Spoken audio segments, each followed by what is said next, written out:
I am Peter. I'm a 55-year-old baby boomer. I'm at the age now where birthdays seem to come a lot faster each year. What amazes me about getting older is that I have friends I've grown up with who have been married, get this, 30 to 35 years to the same person. Some are even grandparents.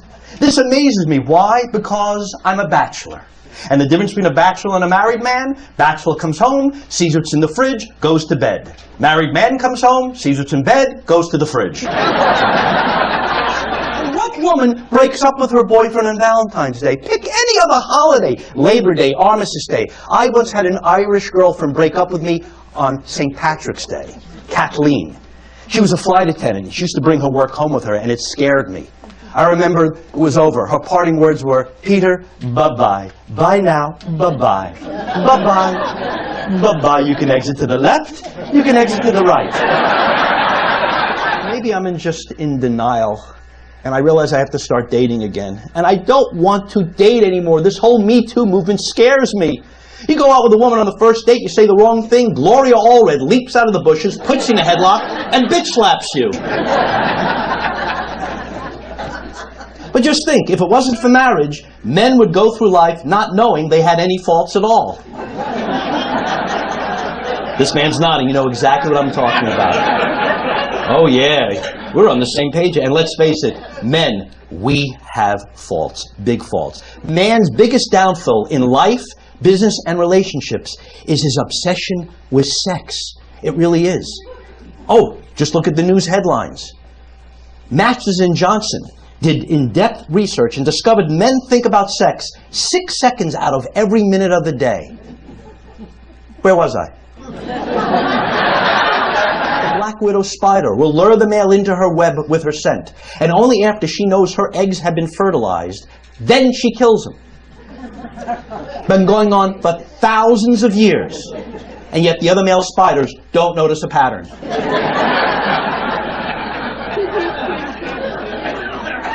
The female praying mantis will have sex with the male, and during the act, depending what mood she's in, will bite his head off. The male doesn't care. He continues to thrust into the female. That's commitment! To be clinically dead and still want sex. I know a lot of couples that have been married 30, 40, 50 years plus, and I think to myself, how do they do it? How do they keep that bond going through good times and bad? I have a next-door neighbor in Delray where I live. Herbie and Helene, been married 73 years. 95 years old, Herbie. 95 years old. He's another one who lectures me on marriage. Peter, I've been married 73 years. And what I've discovered is that when your wife serves you a cup of tea with too much enthusiasm, have the dog taste it first.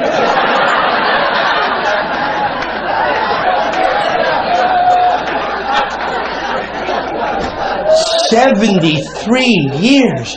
I can't wrap my head around it. And they have this weird passive-aggressive, codependent relationship. There's love there, but there's something else going on. Herbie will turn to Elaine. He goes, Elaine, when I came back from the war wounded, you were there. When the business went bankrupt, you were there. When I fell off the roof, broke both my arms, you were there. You know what? You're bad luck.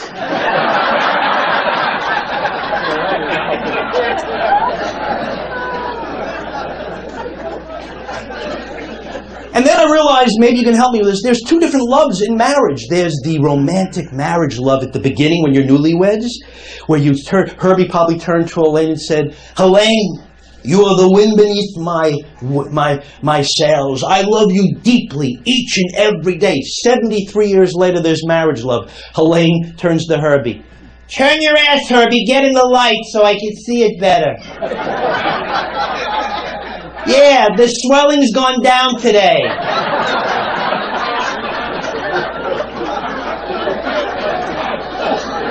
The three sweetest words that you can hear in a 73-year marriage is, relax, it's benign. So, Herbie and Elaine constantly fight. Why do they stay together? Why? For the kids. They're waiting for the youngest to enter a retirement home. To be perfectly honest, I'm very scared of the institution of marriage and what it does to certain people. Perfect example, I have my cousin Richie. Cousin Richie, we grew up together. Great guy. Athletic, a body to die for. He was a college All-American. Desert Storm, war hero. He saved his platoon in battle. He was awarded the Distinguished Cross, the Medal of Honor, the Purple Heart. Here he is after 10 years of marriage, of going to the mall every weekend while his wife shops.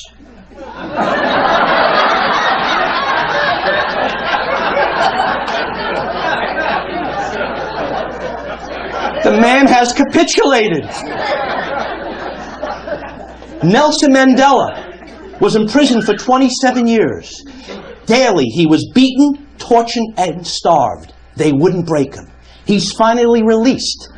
6 months later, he divorces his wife. He says he couldn't take it.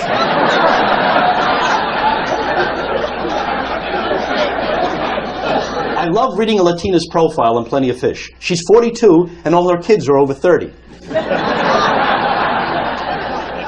And she's a grandmother. Oh, true story. I actually connected with someone on Plenty of Fish. So I'm talking to her on the phone. I'm vetting her, as you do before you go out with someone. So I go, Suzanne, what is it you do for a living? Well, I do fundraising for the Alzheimer's Foundation. I go, that's a noble cause. We go on to a different topic. Then a minute later, she blurts out, you know, I do fundraising for the Alzheimer's Foundation. Now I'm thinking, I got to do a fundraiser for her. She's into hiking, biking, running, jumping, nothing about humping. The one I do, she don't mention. She's into hiking and biking. I'm into licking, stooping, and napping on the couch, burning very little calories. I'm telling you, today's woman, it's like a Helen Reddy song. I am woman, hear me roar. I read this other woman's profile. Her screen name, Endless Air Miles. I'm thinking, okay, there's something in it for me. Okay. She writes, I'm a world traveler. I've circled the globe 4 times. I parachuted over live volcanoes. I climbed the Himalayas. I zip-lined across the Amazon. But I will not date any man who lives west of 95. Then there's eHarmony. Who's heard of eHarmony? Anyone hear of eHarmony? It took me 5 days to fill out their psychological profile enrollment form. Qualifying for an organ transplant is less time-consuming. Okay, you want to know the real me? Okay, so right back. You want to know the real me? Here's the story. In high school, I was a track and field star. I loved the Olympics. I'm attracted to older feminine women. They set me up with Caitlyn Jenner.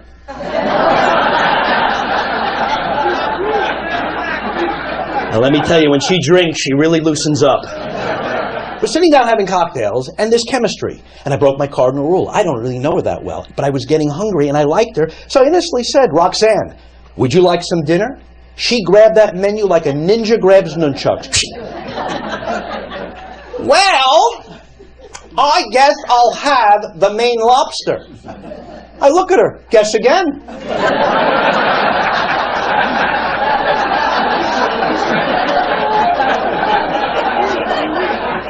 What is this, meet, greet, now eat? It wasn't her fault. It really wasn't. I offered, but I'll tell you, I've been on so many dates where dinner is expected of me. I've changed my email address to mealsonwheels@schmuck.org. You see, when I make an audience laugh, everything wrong in my life is suspended. For once, I'm in control, and I can take you anywhere I want. For a brief moment, and oh, it is so brief. Your laughter, your applause makes my pain go away. I'm like Blanche Dubois from Streetcar Named Desire. I have always relied on the kindness of strangers. And over the years, you've always been there for me, listening, appreciating what I have to offer. And because you always welcomed me unconditionally with open arms, I always committed to you. And I could never commit to marriage. That's going to change. It has to. I need balance in my life.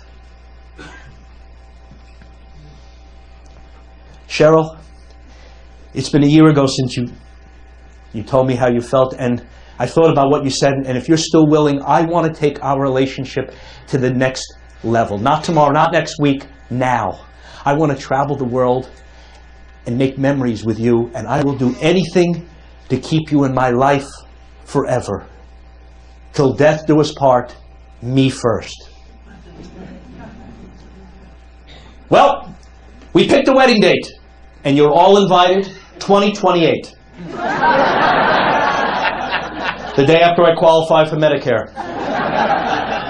Before I go, I want to say to the ladies out here, the wives, love your husband, trust your husband, but play it safe. Get as much property as you can into your name. And to the husbands, never ever laugh at your wife's choices. You're one of them.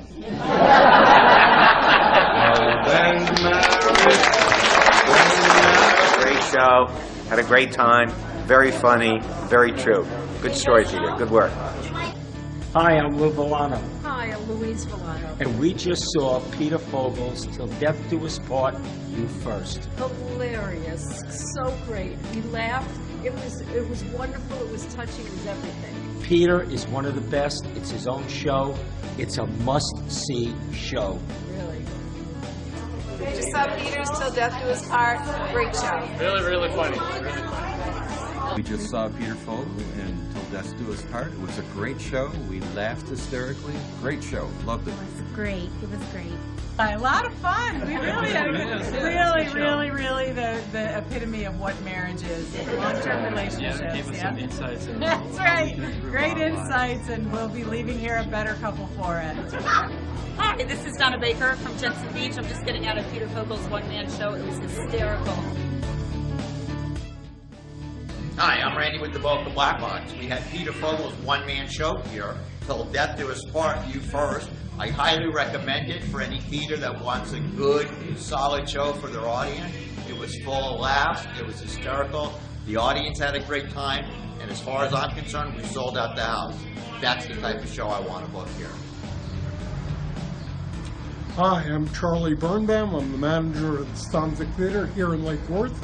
And we've had Peter Fogel here doing his brilliant one-man show, Till Death Do Us Part, You First. Sold out both nights' performances. The audiences loved him. They mobbed him at the door and wouldn't let him leave. We're having him back this summer and this fall.